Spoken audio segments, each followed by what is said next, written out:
Journeys Ahead, Aurora Legends. Number 9, The Hardest of Lies. Written and narrated by T.S. ProArt. Slowly awakening to the feeling of something wet and sloppy hitting the side of his cheek, Voyd cracked open his eyes, seeing the bright blue sky above his head and the sun gleaming down upon him in an afternoon shine. Blinking once and then twice, he slowly turned his round head, finding a dog licking his face. It was fluffy, its fur the color of a loaf of bread, mixed with a white underbelly and reddish ears and a small tuft of hair on the forehead. Toby? Toby the street dog? Voyd asked in a drowsy tone as he slowly sat upright, his head arising from an alleyway puddle. The dog with beady black eyes barked in a greet and walked in a circle, proceeding to sit down in front of the blue bullet as he assessed his condition from the night prior. The pain had vanished like a passing cold in the wind. His battle body and helmet had even self-repaired overnight, the metal exteriors and helmet visor reverting back to being in one piece, with the remnants of scratches and dents in its place. Slowly extending his arm out, Voyd took hold of his helmet and secured it back over his head, feeling stupid for having taken it off in a semi-public area. As the HUD came to life, Voyd's stomach sank, for he had been out till 12 p.m. that afternoon.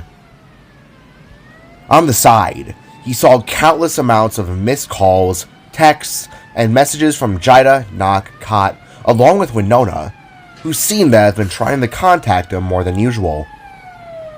Oh, jeez, Voyd mumbled as he at last stood and portaled his way back to Nock's, leaving Toby to happily follow behind without Voyd even noticing.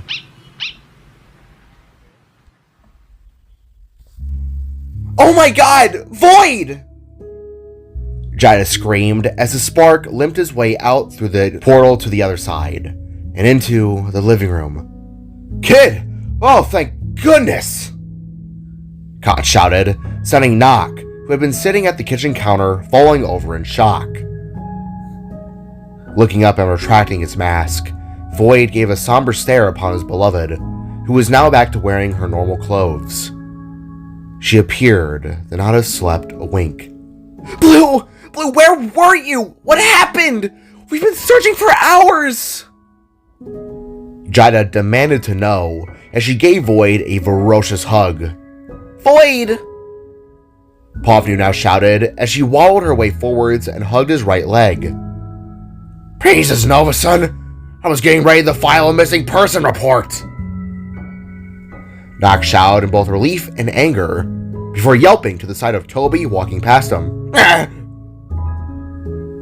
Voyd was immediately hit with hundreds of questions about everything, but all the spark could do was slowly turn and sit on the couch, his eyes looking nearly as hollow as the night he had met Jaida. 6. Voyd at last whispered, causing everyone to give him a confused stare. 6? What? 6 what? Jaida wanted to know as she sat beside Voyd and held his hands in hers. 4 cops, an old man, and a young woman. 6 people. 6 people I couldn't save. Voyd slowly reached a shaking hand up to his head, proceeding to rest his palm upon it with racing thoughts of self-hate. I allowed people to die last night. I wasn't fast enough. I wasn't being smart enough. If I had just... Voyd gruffed, his voice being full of sorrow and anger. There was a shooter. I don't even know if I can call that thing a person. It overpowered me, stabbed me with several knives. I couldn't beat him. I was nearly killed again.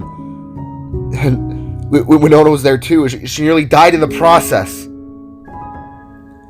Voyd did his best not to break down, to cry and sob. He himself almost tended to forget that he was just a kid. A 15-year-old kid. Oh, Voyd, Jaida whispered as she pulled his forehead to be upon hers, one full of warm constellations. I'm sorry. You know, the hardest part about doing all this is that inevitably someone will be lost no matter what we do.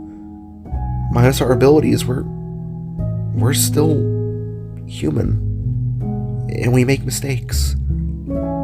Jaida said, immediately making Voyd think two things. I'm not human, and I shouldn't have been so clunky. I've battled monsters for years. I should have been better. God damn it, I should have been. Voyd ranted as Nock then placed a hand on his shoulder. Kid, it wasn't your fault. You did all you could. The mechanic assured as he turned to the TV, seeing the broadcast cover the very events Voyd was describing, showing an image of him in his blue bullet armor filled with knives and a blurry still. I just know I could have done so much more. Those deaths are on me. Those fathers, friends, they'll forever be on me.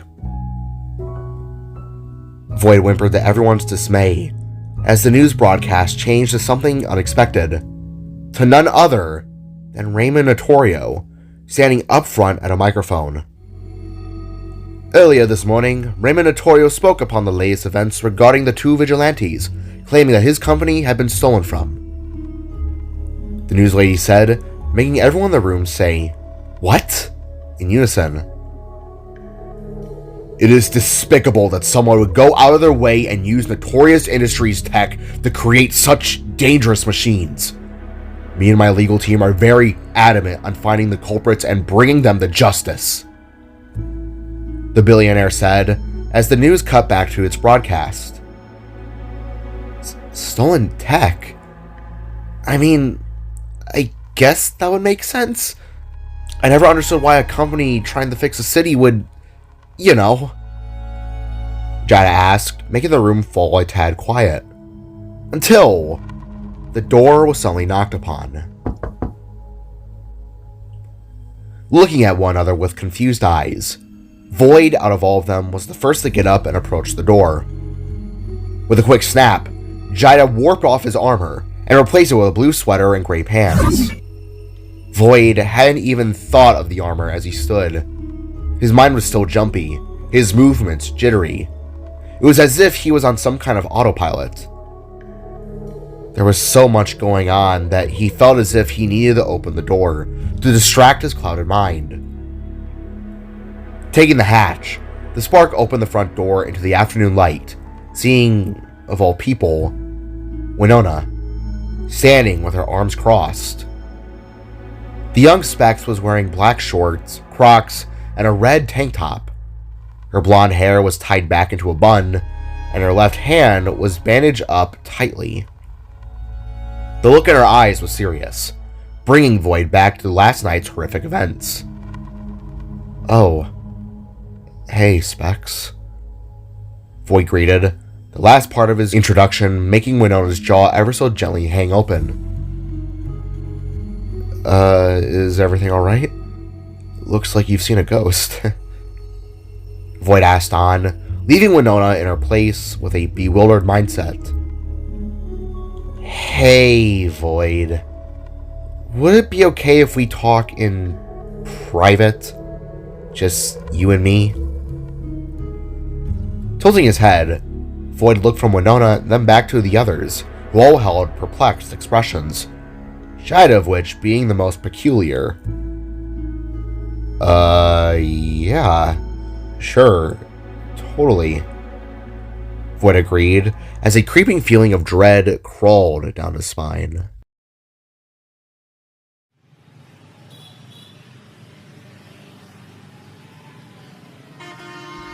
Outside and atop the roof of Nock's workshop, Voyd and Winona stood, feeling the summer breeze caress their faces and entangle them in warm hugs. However, the spark could feel a form of tension emanating off Winona. She paced back and forth like a paranoid child, looking to the roof's floor as though she were waiting for a friend to emerge from a hospital room. Specs, you're freaking me out here. What's got you so worked up? Is this about my eraser chewing habit? I promised last night I would stop. Voyd nervously asked, making the young girl stop and turn her head to him with contemplative eyes. You remember what I said last night, right? That you can always talk to me?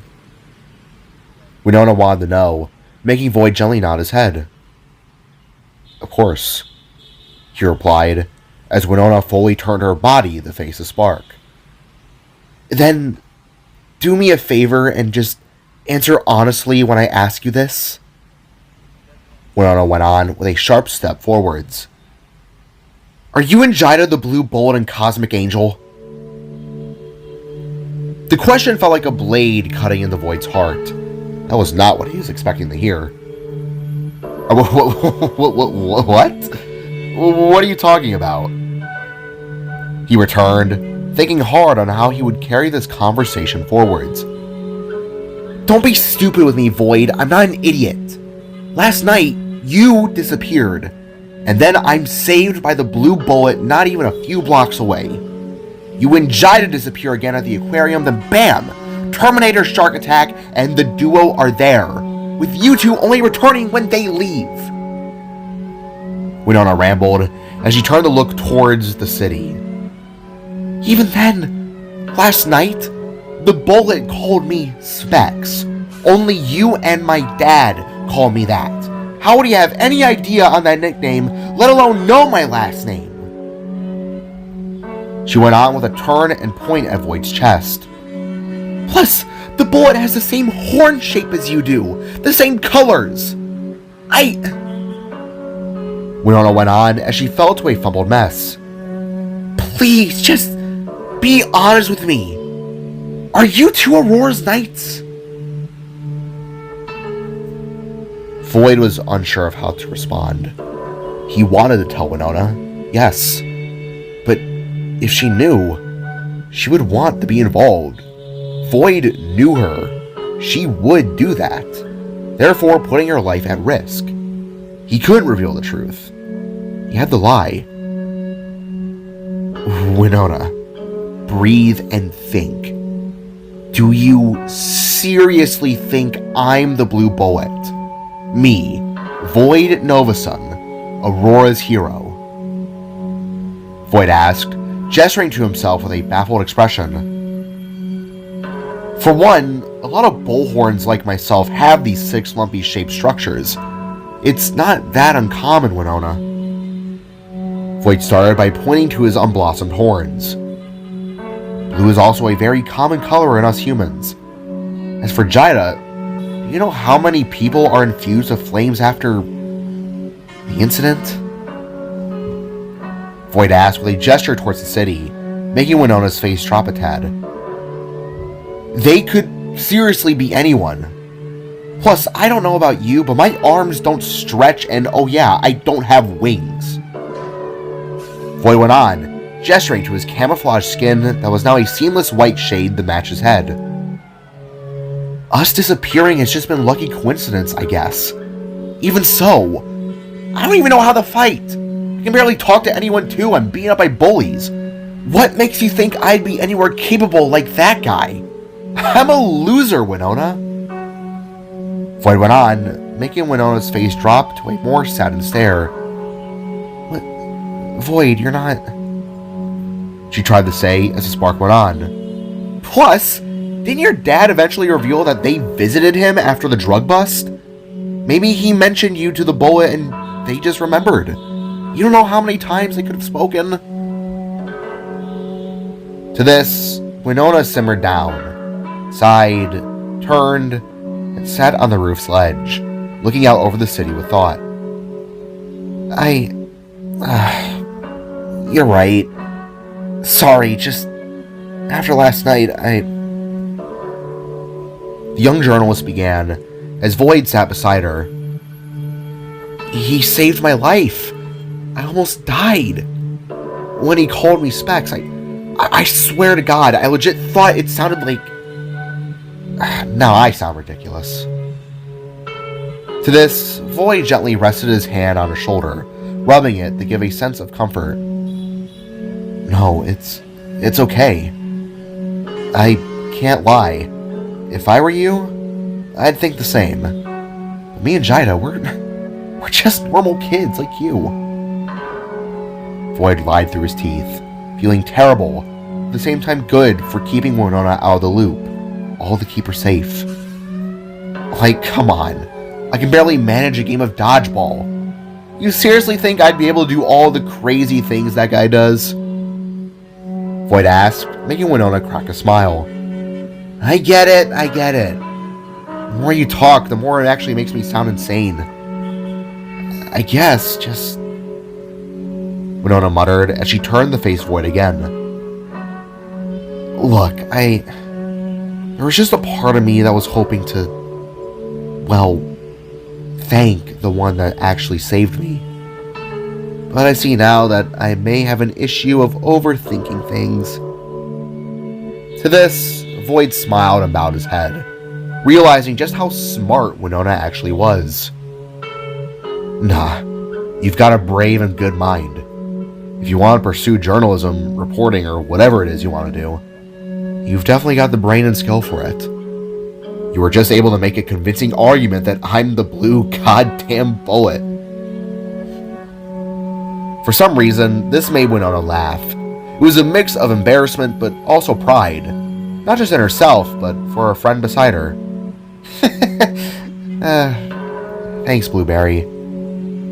But let's just say, hypothetically, if you are somehow in some way actually the bullet and are pulling my leg here, she began with a devious smirk, I'll just say right now that your secret is safe with me.